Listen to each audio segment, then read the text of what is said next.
यह कहानी एक सच्ची घटना पर आधारित है जो उत्तराखंड के एक छोटे से गांव में घटी थी। गांव के लोगों के अनुसार यह घटना इतनी भयावह थी कि आज भी उस जगह को सुनसान छोड़ दिया गया है।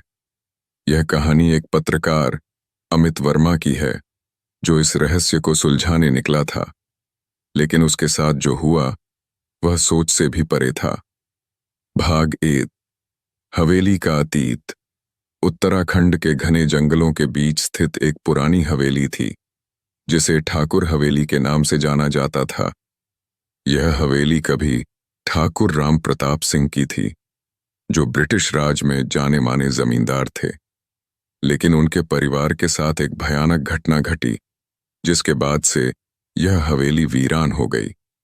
गांव वालों के अनुसार ठाकुर के परिवार के सभी सदस्य एक रात रहस्यमय तरीके से गायब हो गए थे। उनकी चीखें सुनाई दी थीं, लेकिन जब लोग हवेली पहुंचे तो अंदर कोई नहीं था। बस खून से सनी दीवारें और कुछ अजीब संकेत मिले थे। तब से इस हवेली में अजीब घटनाएं होने लगीं। रात में किसी के चलने की आवाजें, किसी के रोने की चीखें और दरवाजों के अपने आप खुलने बंद होने की घटनाएं आम हो गईं।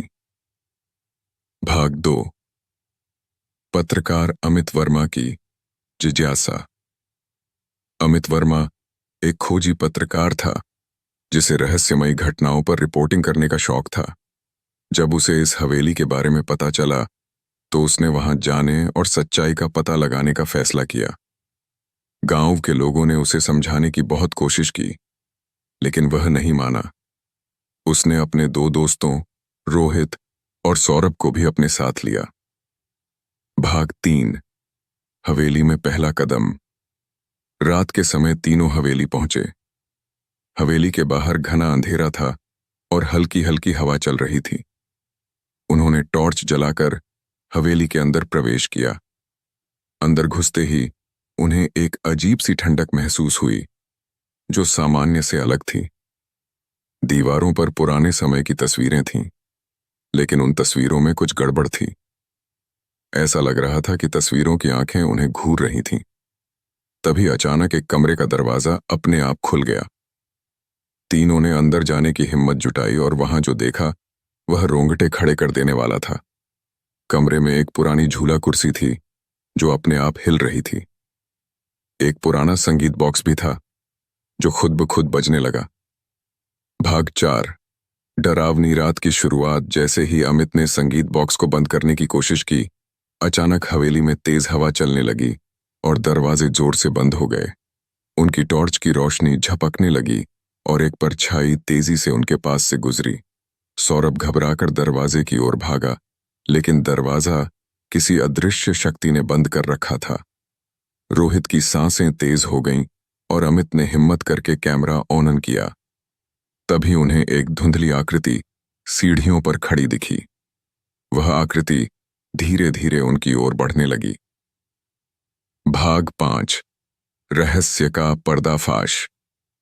अमित ने साहस जुटाकर आकृति से पूछा, तुम कौन हो?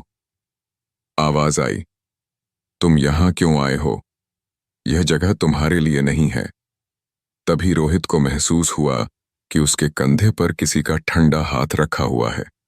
जब उसने पीछे मुड़कर देखा तो वहां कोई नहीं था। अमित को एक पुरानी डायरी मिली जिसमें ठाकुर के परिवार के आखिरी दिनों के बारे में लिखा था।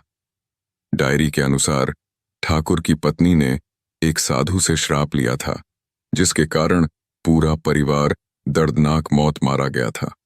उनका आत्माएं अब भी इस हवेली में भटक रही थीं।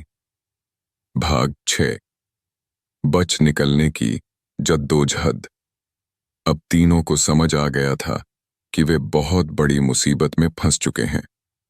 अचानक हवेली की सभी खिड़कियां और दरवाजे जोर जोर से हिलने लगे। एक परछाई तेजी से अमित की ओर बढ़ी और उसके कैमरे की स्क्रीन अपने आप टूट गई। वे तीनों घबराकर भागने लगे, लेकिन दरवाजा बंद था। अमित ने मंत्र पढ़ने शुरू किए जो उसने डायरी में देखे थे। जैसे ही उसने अंतिम मंत्र पढ़ा, दरवाजा खुल गया और वे किसी तरह बाहर भाग निकले। भाग 7। क्या यह अंत था? गांव लौटने के बाद तीनों ने राहत की सांस ली, लेकिन अमित के साथ अजीब घटनाएं होने लगीं। उसे रात में किसी के चलने की आवाजें सुनाई देतीं, आईने में अजनबी आकृतियां दिखतीं।